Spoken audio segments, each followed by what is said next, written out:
Au siège de Faso Kibarou, ce samedi 22 novembre 2025, plusieurs associations et leaders communautaires ont pris part à une rencontre initiée par le président directeur général de Faso Kibarou, Boubacar Diko. Objectif, préparer la deuxième édition des 72 heures de Faso Kibarou, prévue du 18 au 20 décembre 2025 à Ouagadougou. Le premier responsable de Faso Kibarou explique le sens de cette rencontre. L'objectif de la rencontre de ce matin, c'était de rencontrer les différentes associations que nous avons l'habitude vraiment de rencontrer. Mais l'idée, c'est de pouvoir d'abord les informer sur l'organisation de 72 heures, la deuxième édition de 72 heures de Faso Kibarou, les donner tous les détails, toutes les informations, ce que nous attendons d'eux. Pour le PDG, l'essentiel était aussi de rappeler que Faso Kibarou n'est pas un cadre réservé à une seule communauté, mais un espace ouvert à toutes les identités du Burkina et au-delà. Nous savons qu'aujourd'hui, quand on parle de Faso Kibarou, beaucoup vont d'abord voir l'aspect communautaire.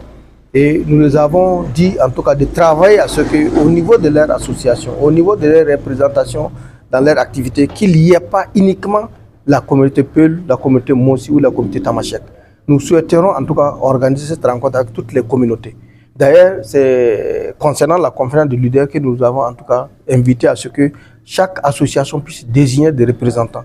Des représentants qui ne sont pas uniquement d'une seule communauté. Et des représentants qui ne sont pas aussi uniquement d'une seule région. Quand nous prenons un exemple aujourd'hui, c'est très facile de penser que nous réunissons uniquement les Sahel. Quand on parle de Faso Kibarou aujourd'hui, ce n'est pas les Sahel, ce n'est pas le Burkina. C'est au-delà vraiment de ce qui se passe au Burkina.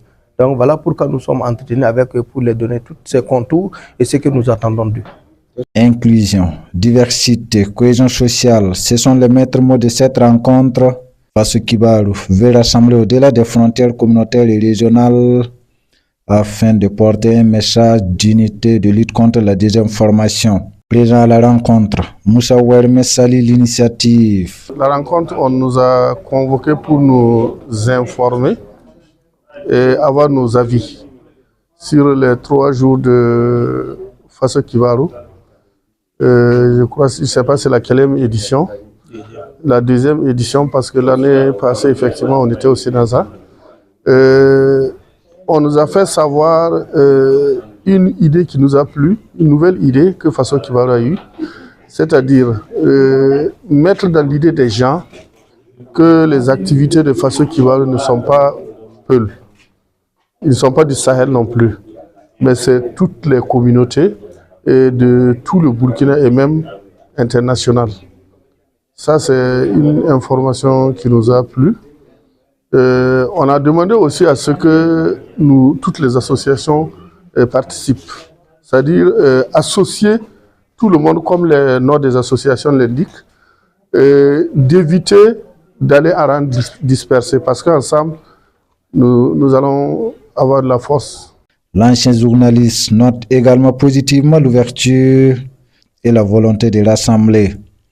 Une démarche qui, selon lui, encourage la cohésion sociale au pays des hommes intègres.